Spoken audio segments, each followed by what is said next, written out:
اس فیصلے کو مؤخر کر دیا گیا اور یہ بات بھی ہوئی کہ وجوہات کیا تھیں کہ اس طرح کرنا پڑ رہا ہے کہ آپ جانتے ہیں کہ پاکستان ٹیلی ویژن ایک بہت ہی ایک عظیم ادارہ تھا اور اس کی ایک بڑی شاندار تاریخ ہے، جس طرح کہ ہمارے اور کئی ایسے نیشنل ادارے ہیں جن کی شاندار تاریخ ہے، جس میں پی آئی اے ہے، پاکستان اسٹیل ہے، یہ سارے ادارے جو ہے تو ایک عظمت کے نشان تھے۔ اور جوں وقت گزرتا گیا آتی جتنی بھی حکومتیں تھیں تو بجائے انہوں نے اداروں کو بنانے یا اس کو مزید اس میں نکھار لانے کے اس کو تباہی کی طرف لے گئے۔ پاکستان ٹیلی ویژن ایک ایسا ادارہ بن گیا، اس کو بنا دیا گیا جس میں کہ سیاسی بھرتیاں، پیپلز پارٹی، پاکستان مسلم لیگ نون، ایک ایسے اس میں ایک بد انتظامی اور میرٹ کے برعکس جو بھرتیاں کی گئیں، اس نے ظاہر ہے کہ اس ادارے کو بالکل زمیں بوس کر دیا ہے۔ اب اس ادارے کو ہم نے دوبارہ کھڑا کرنا ہے، کیونکہ ایک اسٹیٹ ٹیلی ویژن جو کہ ریاست پاکستان کی بنیادی طور پہ ایک نمائندگی کرتا ہے، اس کی ایک آواز ہے، اس ادارے کو اپنے پیروں پہ کھڑا کرنا، اس کے لیے بہت بڑا ایک انویسٹمنٹ چاہیے۔ اور پینشنز جو ہیں وہ بھی پے نہیں کر سکتے، بیکاز اتنی بڑی تعداد میں 3000 کے قریب پینشنرز ہیں جن کو کہ پینشن دینا، تو یہ ساری انتظامی اور تکنیکی کیمراز ہیں وہ آؤٹ ڈیٹڈ ہیں، کوئی پروڈکشن ہو نہیں رہی۔ تو اس سلسلے میں یہ ساری چیزوں کو دوبارہ ٹھیک کرنے کے لیے مجبوراً یہ فیصلہ یا یہ پروپوزل ڈالا گیا۔ اب جہاں تک کہ اس کے بنانے میں یا اس کو ہم نے کس طرح سے ری اسٹرکچر کرنا ہے، اس کے بارے میں پورے پلاننگ ہوئی ہے۔ صرف اس میں ظاہر ہے کہ کوئی بھی کام بغیر ریسورسز کے ہو نہیں سکتا، اسپیشلی جب اپنے پینشنز کا ایشو سالو کرنا ہو، آپ نے اور لوگوں کی جو سیلریز ہیں، ایکوپمنٹ ہے، اس کو کرنا ہو تو اس کے لیے ظاہر ہے کہ ایک بہت بڑی انویسٹمنٹ چاہیے۔ تو یہ اس پہ مزید بحث ہوگی، اس پہ مزید مختلف آراء لی جائیں گی، اور یہ اگلے ہفتے پہ اس کا مؤخر کر دیا گیا ہے۔ دوسری بات جو ہوئی وہ کابینہ نے جو پرائم منسٹر صاحب نے جو ایک انیشیٹو لیا تھا، ایک اپنی جو ان کا ہمیشہ سے ایک موقف رہا ہے کہ جو بھی عوامی نمائندے ہوتے ہیں ان کو اپنے اثاثے ڈکلیئر کرنے چاہیے، اور یہ کام انہوں نے جب 2011 میں کیا تھا، جب کہ اس وقت ہم جو بھی کور کمیٹی کے ممبران تھے ان کو کہا گیا تھا اپنے اثاثے ڈکلیئر کرنے کے، جو کہ ہم نے کیے۔ تو یہ اسی سلسلے کی ایک کڑی ہے جس میں کہ کہا گیا تھا اور وہ وعدہ پورا کر دیا، کہ جس میں کبھی پہلے ہوا نہیں ہے۔ یہ دیکھیں، یہ چیزیں ایک ایک قدم ہوتا ہے جو کہ بڑے سفر کا، ایک لمبے سفر کا آغاز ہوتا ہے۔ اس میں شفافیت کہ آپ کے جو عوامی نمائندے ہیں ان کے بارے میں آپ کو پتہ ہونا چاہیے، اور جو عوامی نمائندے نہیں ہیں، جو کہ ایڈوائزرز ہیں یا special assistants to the prime minister ہیں، وہ بھی چونکہ حکومت کا اور کابینہ کا حصہ ہوتے ہیں، ان کو بھی اس چیز پہ وہ کیا جائے، مجبور کیا جائے، یا ان پہ بھی یہ شرط عائد کی جائے جو کہ منتخب نمائندوں پہ ہوتی ہے، جو کہ وہ اپنے اثاثے۔ تو یہ پہلے کبھی کام نہیں ہوا، اور میں سمجھتا ہوں کہ ہم نے پوری کیبنٹ نے پرائم منسٹر کے اس فیصلے کو سراہا، اور اس کی یقین دہانی کرائی گئی کہ آئندہ بھی ہم جو ہے تو اسی فلسفے کو لے کے آگے چلیں گے، جس میں کہ ہر چیز میں شفافیت ہو، کہ عوام کو پتہ ہو کہ ان کے جو حکمران ہیں وہ ان کی کیا اثاثے ہیں، کہاں پہ ہیں اور کیسے بنے۔ وہ تو ان کا کام یہ نہیں کہ کیسے بنے، یہ تو بعد کی بات ہے، اگر اس کو کوئی کوشچن کرنا چاہے تو وہ کر سکتا ہے۔ دوسری بات جو ہوئی وہ کہ پچھلے ہفتے آپ کو یاد ہوگا کہ دیامیر بھاشا ڈیم، اس کا افتتاح کیا گیا، افتتاح تو نہیں، اس کے کام کو آگے بڑھانے کے لیے، اس کو زمین پہ لانے کے لیے، کیونکہ یہ تو بہت پرانا پروجیکٹ ہے لیکن اس کو گزشتہ حکومتیں آگے چلا نہیں سکیں۔ جو بھی وجوہات تھیں، یہ کمٹمنٹ کی کمی تھی، چونکہ بہنگی بجلی کے وہ سودے ہو رہے تھے، تو اس لیے کسی نے یہ نہیں سمجھا کہ اس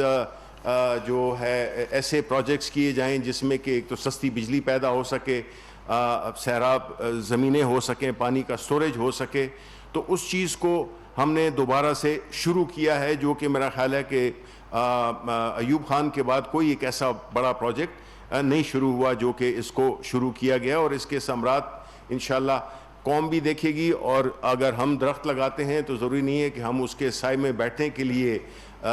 وہ درخت لگاتے ہیں. یہ مستقبل کی جو نسلیں ہیں ان کے لیے بھی آپ کو کام کرنا پڑتا ہے اور کرنا چاہیے, جو کہ ماضی کی حکومتوں میں ہم نے دیکھا کہ اس کی شدید کمی تھی. اور اسی وجہ سے ہم آج اس ایسی سچویشن میں ہیں کہ جس میں کافی تکالیف ہیں ہماری, جو بجلی کے جو جس ریٹس پہ بن رہی ہے, جو معاہدے کیے گئے. پھر آپ کی اس جو جسے کہتے ہیں کہ جو آپ سے تعلق رکھنے والی خبر ہے کہ اس پہ بھی پرائم منسٹر صاحب نے بڑا برہمی کا اظہار کیا کہ جو بقایا جات ہیں اخبارات کے, میڈیا کے, ان کو ابھی تک مکمل طور پہ کیوں نہیں پے کیا گیا. انہوں نے مجھے یہ ٹاسک دیا اور 1 ہفتے کا ٹائم دیا تمام منسٹریز کو کہ وہ اپنے جتنے بھی ان کے آؤٹ اسٹینڈنگ واجبات ہیں وہ پورے کریں گے, اور مجھے آپ رپورٹ دیں کہ اگلے ہفتے اگلی کیبنٹ میں یہ سارے پیسے جمع ہو جانے چاہیے. تو یہ ایک بڑی اچھی بات ہے کہ پرائم منسٹر صاحب ان کو اس چیز کا احساس ہے کہ جو بھی بقایا جاتے ہیں وہ ضرور ملنے چاہیے. تو اس لیے میں یہ یقین رکھتا ہوں کہ اگلے ہفتے تک ہمیں جو بھی یہ پیسے ملیں گے ہم فوراً اس کو تقسیم کر دیں گے اپنے صحافی بھائیوں کے پاس. اس کا جی میکنزم ہم ابھی اس پہ بات کر لیتے ہیں. پھر جو ایک اور اہم بات جو کہ اس وقت اس پہ کافی میڈیا پہ بھی آ رہی ہے وہ ہے گندم, کہ گندم کی جو قیمت بڑھ رہی ہے آٹے کی, اس سلسلے میں پرائم منسٹر صاحب نے بڑی کلیئر طریقے سے اس پہ موضوع پہ جو متعلقہ وزارتیں تھیں ان سے پوچھا, فائنینس منسٹری سے, فوڈ سیکیورٹی اور جتنے بھی پلاننگ جتنے بھی تھے. اس میں آپ کو پتہ ہے کہ پرائم منسٹر صاحب ہر کیبنٹ ممبر سے اگر وہ چاہے تو کوئی بھی سوال تو وہ اس کو اجازت دیتے ہیں, اور ایک بڑی پارٹیسپیٹری, ایک بڑی, میرے لیے تو پہلا تجربہ ہے, میں اور کسی کیبنٹ میں شامل نہیں تھا یا اور حکومتوں میں, لیکن میرا نہیں خیال ہے پہلے تو وہاں پہلی حکومتوں میں کیبنٹ کے اجلاس ہوتے ایسے تھے جس طرح کہ کبھی کبھار جو ہے تو ہم جس طرح عید مناتے ہیں سالوں میں ہوتی تھی, مہینوں میں ہوتی تھی. تو چونکہ ہمارا ایک ریگولر وہ ہے تو اس سے ہماری ایک تو سارے منسٹرز پارٹیسپیٹ کرتے ہیں, اپنی سجیشنز دیتے ہیں. تو گندم اور آٹے کے بارے میں ہماری حکومت بہت ہی زیادہ اس کے بارے میں کنسرن ہے کہ آٹے کی قیمت زیادہ نہ ہو, اور جو گندم کی فراہمی ہے وہ بر وقت اور اس کی ترسیل میں کوئی بھی رکاوٹیں نہ ہوں. اس وقت جو ہمارے پاس جو کہ ایسٹیمیٹس تھے کہ جو 1 ملین سے 1.5 ملین ٹن کی جو ہماری کنزمپشن اور ہماری جو پروڈکشن ہے اس میں جو گیپ تھا, اس کے لیے بھی حکومت نے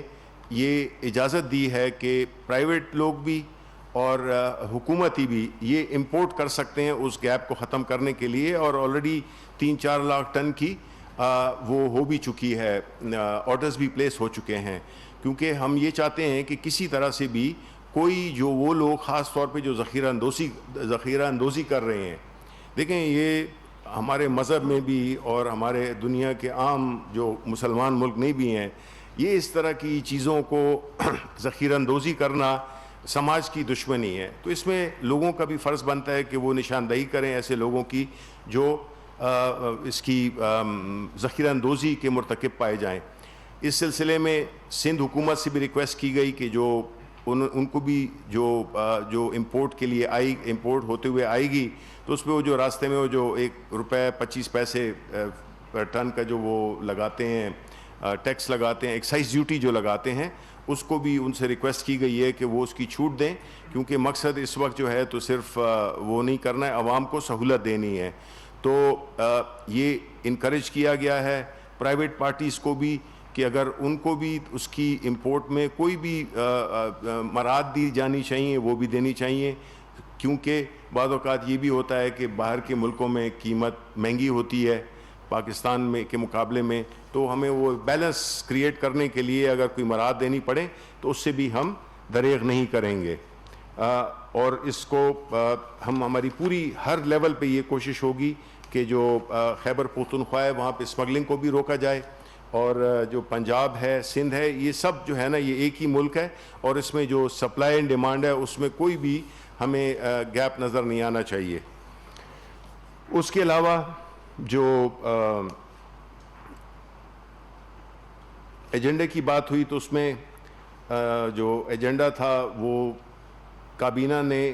cash management and treasury single account rules, management and treasury single account rule 2009 کی منظوری دی.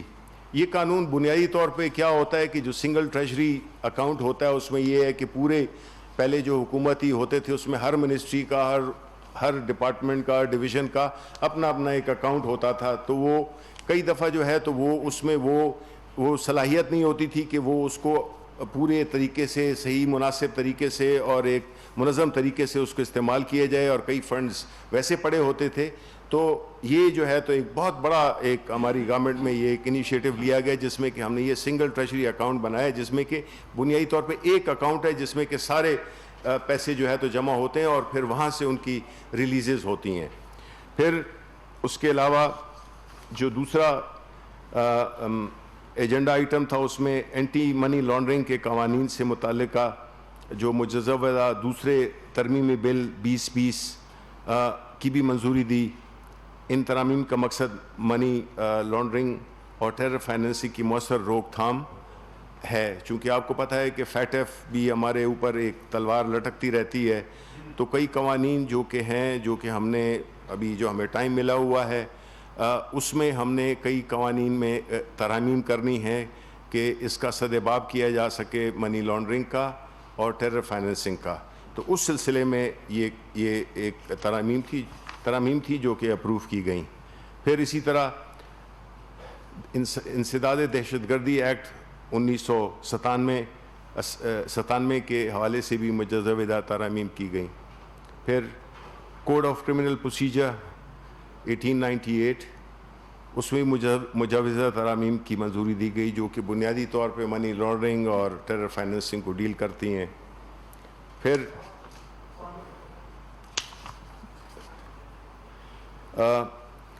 قدرتی آفات اور دیگر ایمرجنسی کی صورتحال میں قومی سطح پر وفاقی صوبائی حکومتوں اور اداروں کے درمیان کوارڈینیشن کو منظم بنانے کے لیے national health emergency response act 2020 کے مجوزے کی منظوری بھی دی گئی. یہ بنیادی طور پہ جو ہم نے دیکھا ہے کہ جو کووڈ کے سلسلے میں چونکہ ہیلتھ ایک صوبائی سبجیکٹ ہے اور کئی ایسے ہیں کچھ جو صوبائی سبجیکٹس ہیں, تو اس میں کورونا وائرس کے سلسلے میں ہم نے یہی دیکھا کہ یہ تو NCOC اگر نہ ہوتی تو بڑا مشکل ہوتا کوارڈینیٹ کرنا یہ سارے اداروں کو, لاجسٹکس کو, اور شاید یہی وجہ ہے کہ ہم نے اتنی کامیابی کے ساتھ اس موذی وبا سے ہم نے بڑی اچھے طریقے سے وقت ثابت کر رہا ہے, دنیا کہہ رہی ہے, ہم خود بھی دیکھ رہے ہیں کہ ماشاءاللہ اللہ تعالیٰ کے فضل سے اور پرائم منسٹر عمران خان کی جو ایک حکمت عملی تھی جس پہ کہ ان کو بڑی کرٹیسزم ہوا, بڑے ان پہ پریشرز آئے, لیکن وہ ثابت قدم رہے اور وہ پالیسی کارگر ثابت ہوئی جو کہ بنیادی اس کا جو ستون تھے وہ یہی تھے کہ ہم نے زندگی بھی بچانی ہے اور ہم نے کاروبار بھی چلانا ہے. تو اللہ کا بڑا بڑا رحم ہے. لیکن ساتھ میں کہتا چلوں کہ عید الاضحیٰ آ رہی ہے اور اس میں ہمیں پھر بہت احتیاط کرنی پڑے گی, بیکاز پچھلی دفعہ بھی اگر اس سے بھی ہماری کم نقصان ہوتا اگر ہم گزشتہ عید پہ اگر احتیاط کرتے تو ہمارے فگرز اس سے بھی بہت زیادہ کم ہوتے. تو اب ریکویسٹ یہ ہے کہ جب آسانی بہتری کی طرف چیزیں جا رہی ہیں تو ہم دوبارہ اس کو میں بگاڑ نہ لائیں, اور وہ عید کے اس میں ہم پوری کوشش کریں کہ اپنے گھروں پہ ہی منائیں اور ہر وہ تدابیر اختیار کریں جو کہ اس وائرس کو پھیلنے میں وہ نہ دیں, نقصان نہ دیں. اس کے بعد جو وفاقی دارالحکومت کی حدود میں واقعہ وقف املاک کے بہتر انتظام نگرانی کے لیے وفاقی کابینہ نے اسلام آباد کیپٹل ٹیریٹری وقف پراپرٹیز ایکٹ 2020 کی منظوری بھی دی. اور تعمیرات کے شعبے میں یہ ایک بہت ہی ایک اہم، میں پچھلی پریس کانفرنس میں بھی کہا تھا کہ یہ ایک ایسا انیشیٹو ہے، یہ ایک ایسا پروگرام ہے جس میں کہ میں یہ سمجھتا ہوں کہ یہ اس ملک میں ایک پوری تاریخ بدل دے گا. دیکھیں گزشتہ حکومتوں میں روٹی کپڑا مکان کی باتیں تو کسی اور لوگوں نے کی جو کہ صرف نعرے کی حد تک رہا. عمران خان روٹی کپڑا مکان میں اپنے احساس پروگرام کے ذریعے اس کا وہ ایڈریس کیا، اور پھر اسی طرح جو ہے تو مکان کی صورت میں جس میں کہ ہر غریب متوسط طبقے کے لوگ یہ اپنی ان کی جو زندگی کا ایک خواب ہوتا ہے کہ اپنا گھر لے سکیں، اس کے لیے جو دی گئیں کنسیشنز دی گئیں، جو فیسلٹیز دی گئی ہیں فائنینسنگ کی، اور اس ساری پوری جو مارگیج انڈسٹری ہے اس کو فارملائز کرنے کے لیے جو وہ کیے ہیں سٹیپس لیے ہیں، جو اقدام کیے گئے ہیں، وہ اس ملک میں جو ہے تو گھر خریدنا ایک بہت ہی پاسبل. اور دوسری بات میں آپ کو یہ بتاؤں، کبھی اس پہ غور کریں آپ کہ اس مقصد کا کیا ہے کہ جب اور ملکوں میں چاہے وہ انڈیا ہو یا باہر کے ملکوں میں 80 سے 90% مارگیج مارکیٹ کے ذریعے وہ گھر خریدتے ہیں. ہر ایک جو ہے نا وہ لاکھ روپے کا یا کروڑ روپے کا گھر ہو تو کروڑ روپے وہ نہیں خرچ کرتا، اس کے پاس یہ 80% یا 70% فائنینسنگ کی سہولت ہوتی ہے. تو جب وہ اس کے پاس ہوں بھی یہ 1 کروڑ روپے ہو بھی تو وہ اپنے 30 لاکھ روپے جیسے کہ وہ گھر میں اپنا اس میں حصہ ڈالے گا، اور 70% جو ہے یا 70 لاکھ کی اس کو فیسلٹی ملے گی لون کی، اور وہ باقی جو پیسے ہیں 70 لاکھ روپے وہ اپنے کاروبار میں بھی لگا سکتا ہے. ہمیں تو اب آج کل تو یہاں پہ یہی ہوتا ہے نا، اگر آپ کا 20 لاکھ روپے کا گھر خریدنا ہے تو جی آپ کو 20 لاکھ روپے ہی دینے ہوں گے، تو آپ کی جتنی جمع پونجی ہے اس میں خرچ ہو جاتی ہے. تو اس سے ایک بہت بڑا ایک انقلاب آئے گا اس کنسٹرکشن انڈسٹری میں بھی، اور یہ جو گھروں کی اونرشپ ہے اس میں بھی بڑی تعداد بڑھے گی. تو اس میں کافی ہم نے وہ کر دیے ہیں، اور انشاءاللہ اس میں ہم اب اشتہار بھی چلائیں گے کہ عید کے بعد جو ہے تو اپنے بھرپور طریقے سے اس جو حکومت کا جو کہ اقدام ہے اس کو اسپیشلی گھروں کے اس میں اپنا پورا وہ اس سے فائدہ اٹھائیں. اور یہ ویسے بھی چونکہ اس کی جو لمٹ ہے جہاں تک کہ سورس آف فنڈز کا تعلق ہے تو وہ 31 دسمبر تک ہے، تو اس سے پہلے جو بھی لوگ ہیں وہ میری آپ کے وساطت سے درخواست ہوگی کہ وہ اس کو وہ کریں. اور جو ہم نے دیکھا بھی ہے کہ جو اسلام آباد کی جو آکشن ہوئی ہے اس میں بڑی گرمجوشی پائی گئی ہے، اور ہماری توقع سے زیادہ اس میں وہ ہوا ہے، لوگوں نے بڈ کیا ہے. اور پھر آخر میں احساس ایمرجنسی پروگرام کا رپورٹ پیش کی گئی جس میں کہ پوری تفصیل دی گئی، اور پوری کابینہ نے، پرائم منسٹر صاحب نے منسٹری کو، ڈاکٹر ثانیہ نشتر کو، ان کی ٹیم کو مبارکباد دی کہ جس احسن طریقے سے بغیر اتنا بڑا اماؤنٹ جو کہ اتنے احسن طریقے سے تقسیم ہوا، جس میں کہ یہ بات کسی نے، ہمارے جو سیاسی مخالفین ہیں انہوں نے بھی اس کی شفافیت پہ کوئی اعتراض نہیں کیا. ایک دلچسپ بات جو میں آپ کو آخر میں بتانا چاہتا ہوں اسی احساس پروگرام کے اس سے، کہ ہمارے کیبنٹ میں کچھ کولیگز نے، ہمارے کچھ رفقائے کار نے یہ کہا کہ جی یہ پروگرام تو بڑے احسن طریقے سے ہوا اور اس میں بڑے پیسے بھی تقسیم کیے گئے، لیکن اس سے ہمیں کوئی سیاسی فائدہ نہیں ہوا. تو پرائم منسٹر صاحب کا جواب سننے والا ہے. پرائم منسٹر صاحب نے کہا کہ دیکھیں، ہر کام آدمی سیاست کے لیے نہیں کرتا، کچھ کام آدمی اللہ کی رضا کے لیے کرتا ہے، اس کے بندوں کے لیے کرتا ہے، اور اس کو سیاست کی نظر سے نہ دیکھیں آپ. اس سے ظاہر ہوتا ہے کہ عمران خان کس طرح کا سوچتا ہے، کہ وہ یہ کہہ رہے ہیں کہ ہم نے تو اس کو ایک عبادت کے طور پہ کیا ہے کہ اللہ کو اگر خوش کرنا ہے تو اس کے بندوں کو خوش کرو، اور اس سب سے وہ جو کہ اس چیز کو کہ مستحق ہوں، جو کہ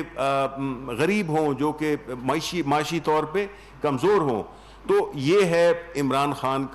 کی سوچ. اور وہ تو ہم نے پہلے بھی دیکھا کہ چاہے وہ یونیورسٹی کی صورت میں ہو یا کینسر ہاسپٹل کی صورت میں ہو جہاں پہ کہ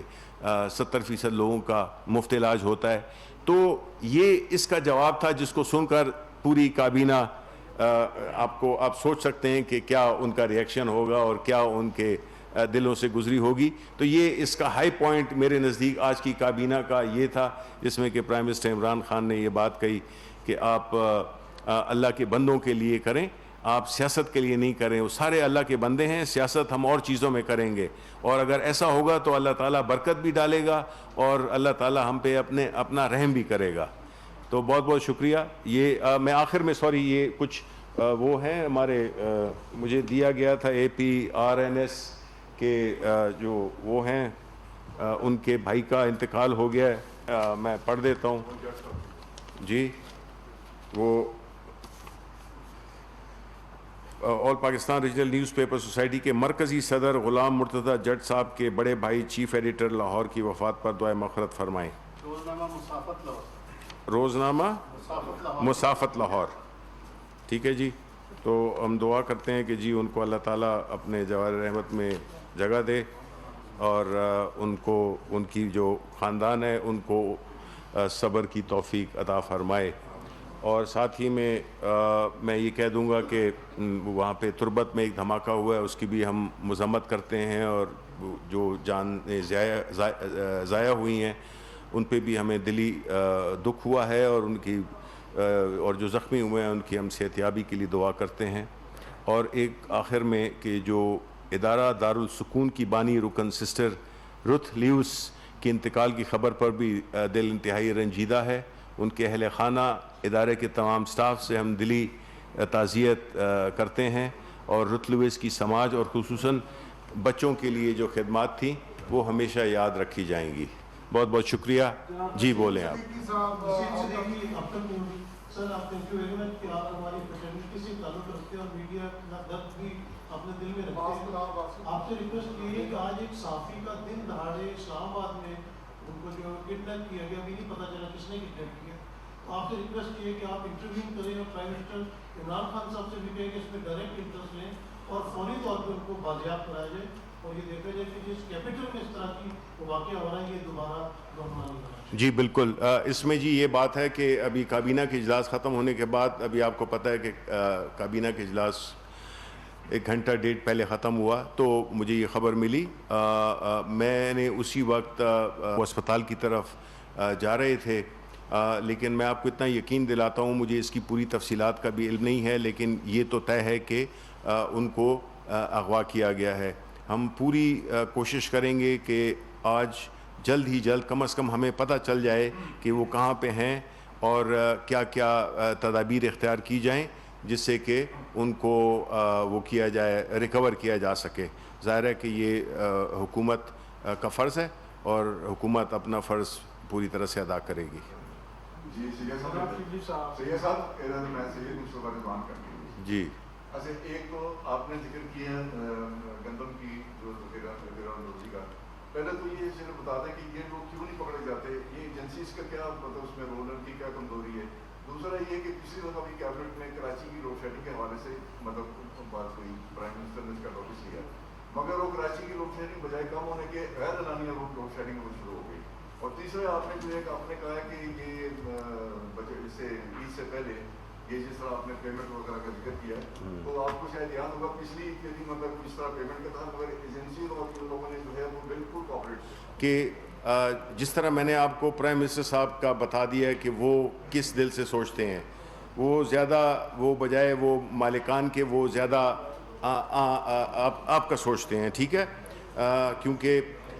ہماری پہلی اس میں بھی یہی کوشش تھی کہ جی, اور ہم نے باقاعدہ ایفیڈیوٹ بھی لیے, اور ہماری کوشش تھی کہ یہ جو ہے تو جو تنخواہیں ہیں وہ پے کی جائیں, لیکن وہ مجھے نہیں پتا بیکاز جو ابھی تک مجھے اس کا کوئی فیڈ بیک ملا نہیں ہے. اتنا مجھے یقین ہے کہ سب کو نہیں ملی ہیں تنخواہیں, لیکن جہاں پہ جو ادارے جن کو کہ پیسے دے دیے گئے ہیں, جو میری خبر ہے وہ یہ ہے کہ جو الیکٹرانک میڈیا ہے اس میں تو ساروں کو پیمنٹ کر دی گئی ہے. اب وہ PIO صاحبہ ہے نہیں, ان کو ہونا چاہیے تھا, لیکن کہ وہ مجھے بھی بتا دیتی. لیکن جو میری خبر ہے وہ یہی ہے کہ جو الیکٹرانک میڈیا اور جو پرنٹ میڈیا ہے اس کا بھی ہم انشاءاللہ جس طرح کہا ہے کہ یہ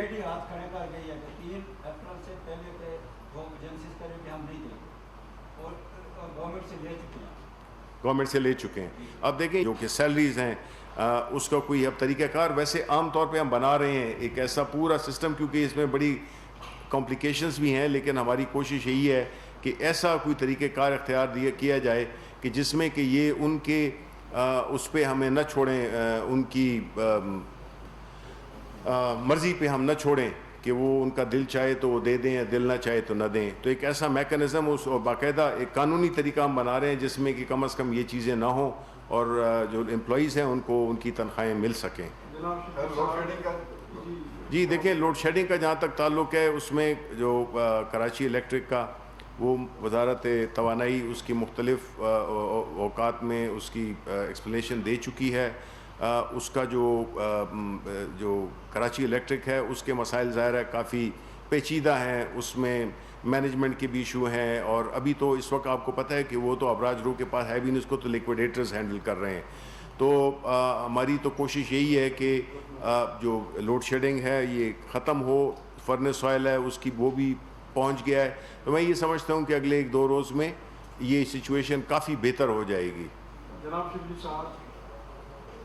عرض یہ ہے کہ موجودہ صورتحال میں حکومت کو پہلے ہی کافی چیلنجز درپیش تھے.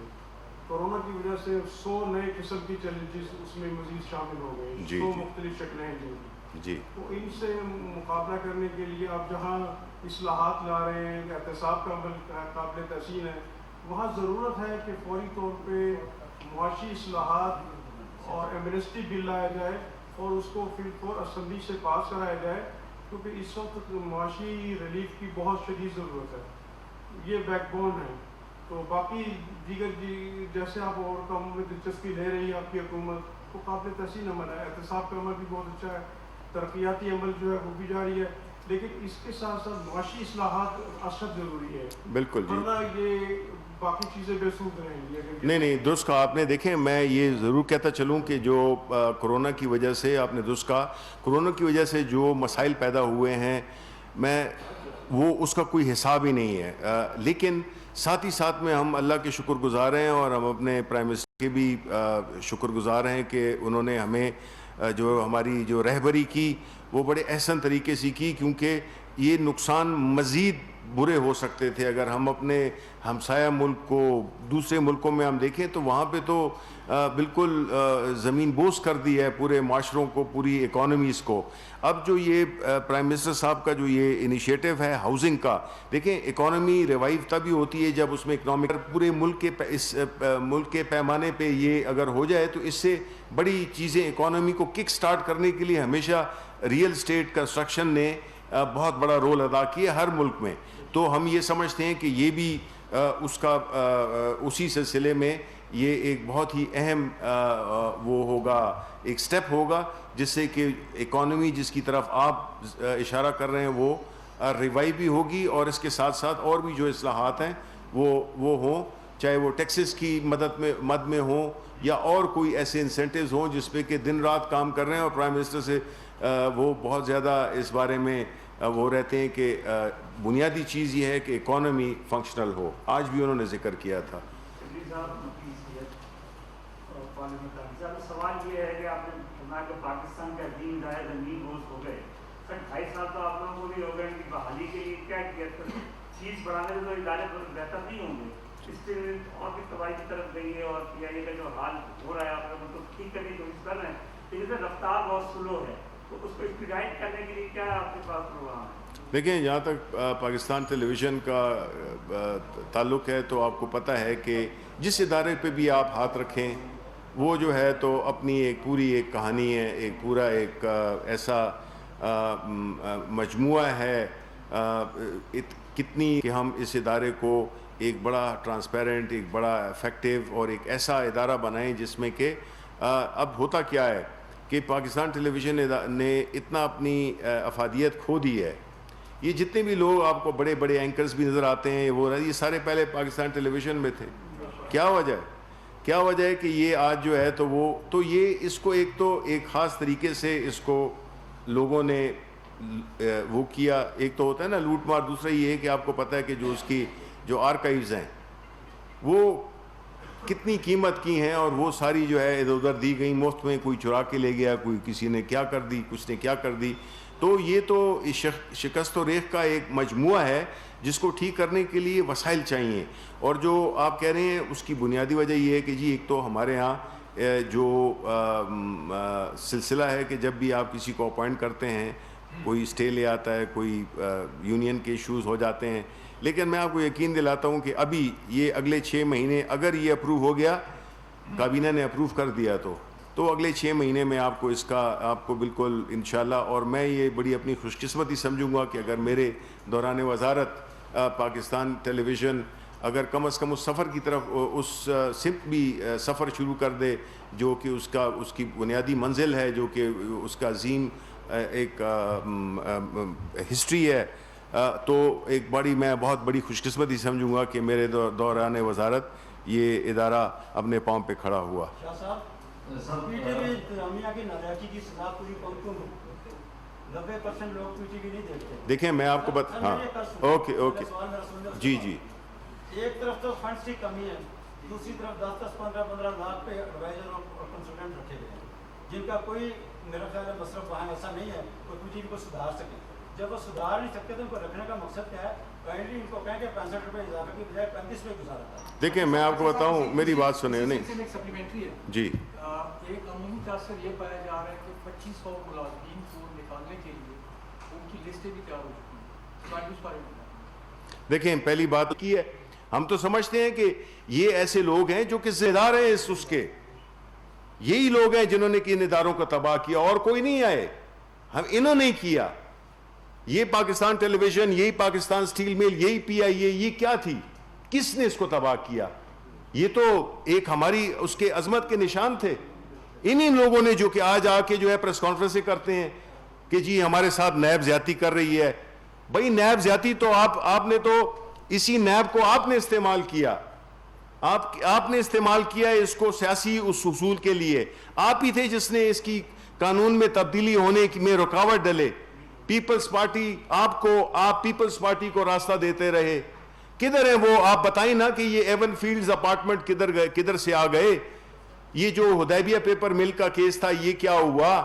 یہ جو آپ نے سر محل یہ کدھر سے آ گیا؟ یہ $65 ملین تھے, یہ کیا ہوئے؟ تو آپ یہ کہتے ہیں کہ اگر آپ کسی غلط پروسیکیوشن, بری پروسیکیوشن کی وجہ سے اگر آپ عدالت سے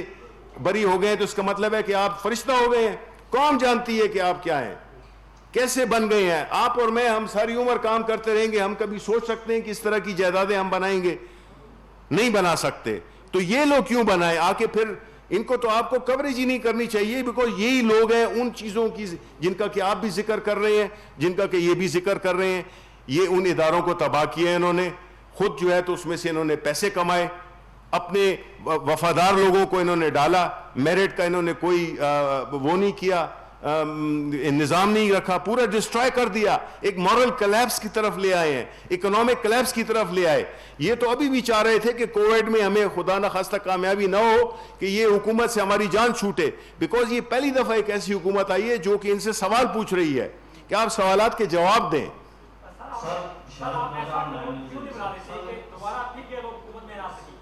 دیکھیں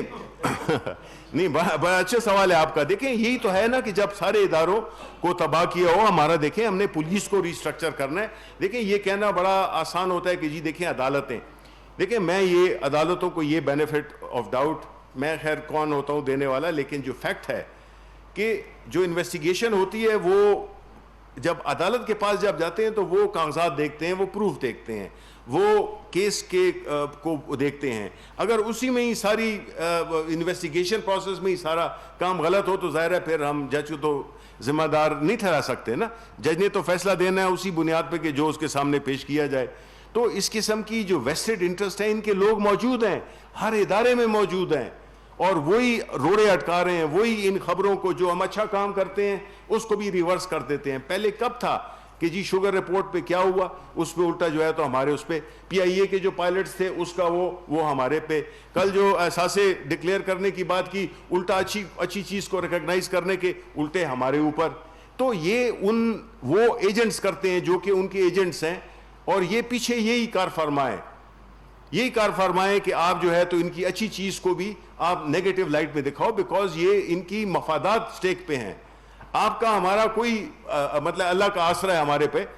ٹھیک ہے, ہمیں اس چیز کی پرواہ نہیں ہے. ان لوگوں کے ایک ان کو پتہ ہے کہ انہوں نے کیا کچھ کیا ہوا ہے. یہ اس لیے گھبراتے ہیں، اس لیے اے پی سیز کرتے ہیں، اس لیے کبھی پوسٹرنگ کرتے ہیں، اور بیچ میں ہر ایک جو ہے تو مل رہا ہے کہ جی ہمارا کام ٹھیک کر دو، ہمیں پرواہ نہیں ہے باقیوں کی.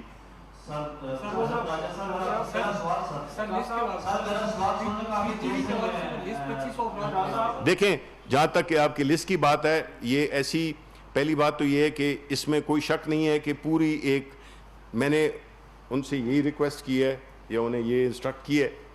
مینجمنٹ کو کہ پہلے تو یہ بتائیں کہ جی یہ جو لوگ ہیں یہ کر کیا رہے ہیں، آیا کچھ کام بھی کر رہے ہیں کہ نہیں کر رہے، اور آیا اور تنخواہ صرف لے رہے ہیں. پھر دوسری جی نہیں بالکل، دیکھیں میں آپ کو بتاؤں جو ایڈوائزرز اور وہ ہیں ان کا تو جس طرح وہی والی بات ہے نا کہ اللہ تعالیٰ نے بھی جو یوم حساب کے دن جو فارمولہ رکھا ہوا یہ ہے کہ یہ نہیں ہے کہ آپ چونکہ آپ نے زکوٰۃ 10 روپے دی ہے، ایک آپ کے لاکھ روپے ہیں، میرے پاس ارب روپے ہیں، میں نے جو ہے تو لاکھ روپے دیے، مجھ سے ارب کا حساب لیا جائے گا، آپ سے اس کا 10 روپے کا حساب لیا جائے گا. تو اسی طرح ان سے بھی اسی کی طرح حساب لیا جائے گا کہ آپ نے اتنی اگر تنخواہیں. اس کے علاوہ یہ ہے کہ دیکھیں یہ تنخواہیں جو ہے آپ کو سب کو پتہ ہے، میڈیا میں آپ تنخواہیں سب کی جو ہے جو اس میڈیا میں ہیں ان کی تنخواہیں جو کہ الیکٹرانک میڈیا میں ہیں ان کی تنخواہیں کافی بڑی بڑی تنخواہیں ہیں، نہیں تو اس لحاظ سے تو کوئی آتا ہی نہیں تھا. آپ یقین کریں کہ کوئی ہم کسی اینکر کو بھی بلائیں، کسی کو جتنے بھی دے دیں وہ پی ٹی وی پہ نہیں آتا، بیکاز ادارہ اپنی اہمیت کھو گیا ہے، کوئی اپنا نام اس کے ساتھ منسوب نہیں کرنا چاہتا. تو ہم نے تو اس ادارے کو اس طرح اٹھانا ہے کہ پھر میں آپ کو یقین دلاتا ہوں انشاءاللہ یہ میرا ایمان ہے کہ ایک وقت ایسا آئے گا اور 1 سال 2 میں کہ بڑے بڑے اینکرز آپ کو پی ٹی وی میں نظر آئیں گے انشاءاللہ.